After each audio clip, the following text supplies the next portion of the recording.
Voltamos a falar então da lei das eólicas offshore. Eu vou conversar novamente agora com a Cristiane Cortez, assessora do Conselho de Sustentabilidade da FEComércio São Paulo. Caiu a nossa primeira parte da nossa conversa aqui, restabelecemos o contato. Então, esse veto que o Congresso fez, não é, em relação ao projeto original, que tinha então esse intuito para ampliar aí a produção e energia limpa, colocaram esse jabuti aí no meio, novamente. Vamos lá, então, para a FEComércio, essa decisão que ocorreu foi muito grave, e você colocando aí nesse aumento de 3,5% em relação ao aumento da energia, né? Ou seja, no bolso do brasileiro, essa conta vai chegar mais cara. Exato.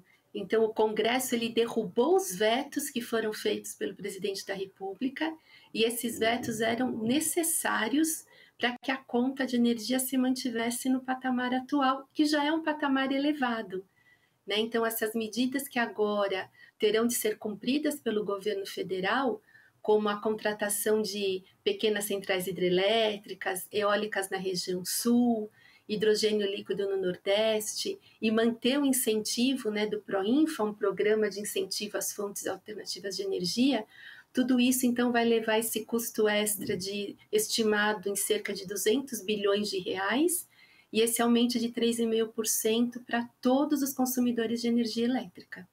Pois é, né? Em relação a quando você fala, né, nessa contratação compulsória aí de energia das pequenas centrais hidrelétricas, não é? Foge então da agenda verde do governo com essas metas que o Brasil busca?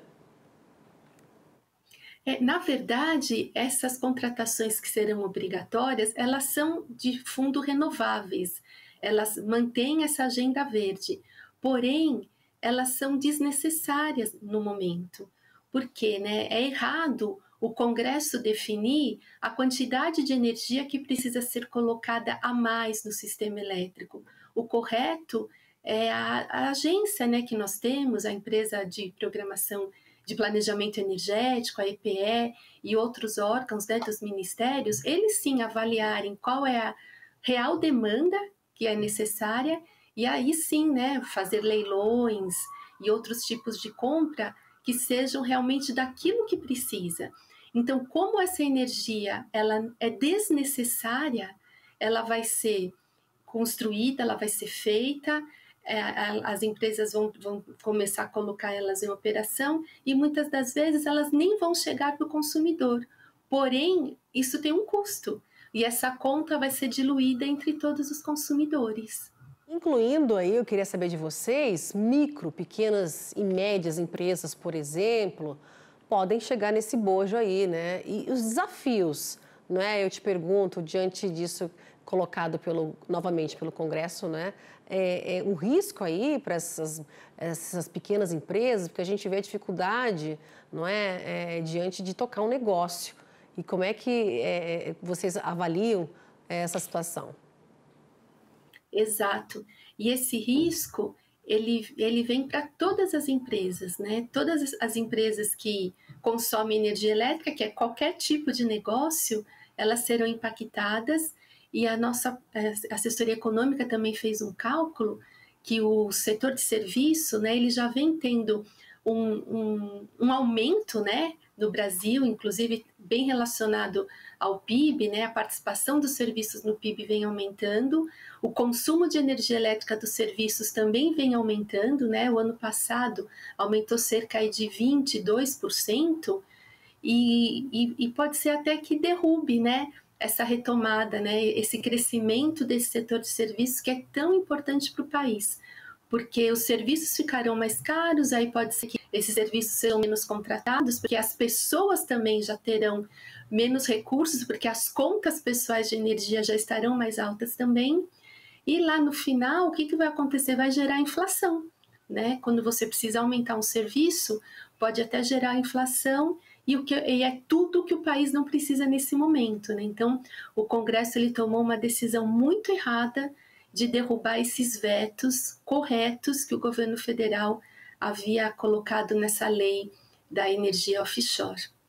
Cristiane, então, próximos passos aí da FEComércio, São Paulo, né, continua atuando com o setor elétrico também, para que a lei ela volte, então, porque era lá, o que era anteriormente, né, num patamar, né, sem esse jabuti? Exato. Nós estamos, né, atuando, já atuamos para que o presidente fizesse os vetos, né, então, na ocasião, a gente ficou tranquila, né, em relação a isso, e agora a gente então foi tomado de surpresa com essa derrubada dos vetos, que já vinha, né, se mostrando possível, então a gente já vinha atuando nisso, inclusive a gente faz parte, né, de uma frente, que é o Grupo Equilíbrio, de uma série de consumidores de energia, de distribuidores, de geradores, né, que entendem esse impacto negativo.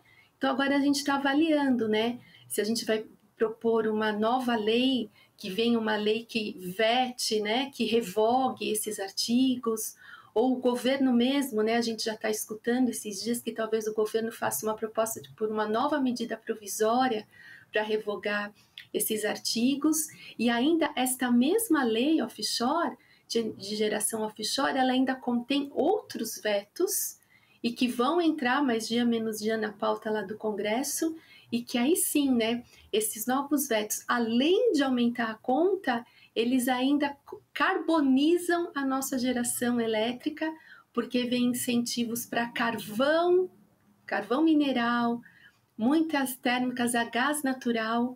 E então, imagine, né, se a gente não precisa dessa quantidade nova de energia, se essa quantidade nova de energia sendo renovável já é ruim, imagine então se ela vier de fontes fósseis. Então, a gente vai se empenhar bastante, né, daqui para frente, para que esses vetos, os outros vetos não sejam derrubados e que esses artigos sejam revogados de alguma outra forma. E a gente segue acompanhando essa próxima análise aí dos vetos que o Congresso vai fazer, você citando aí em relação ao carvão, né, a térmicas, a gente segue acompanhando esse assunto aqui. Viu, Cristiane? Eu queria muito agradecer a tua participação hoje aqui com a gente, né, para a gente já ir conversando, né, saber a opinião, não só da FEComércio, mas como outros setores também, viu? Cristiane Cortez, assessora do Conselho de Sustentabilidade da FEComércio São Paulo, muito obrigada mais uma vez, uma excelente sexta-feira para você, um finzinho de sexta-feira aí, viu, Cristiane? Até uma próxima. Muito obrigada, nós agradecemos a oportunidade para poder levar, né, para a sua audiência essa importante notícia, né, do que o Congresso Nacional fez conosco nesta última semana. Tá certo, tchau, tchau. Agora 15 horas.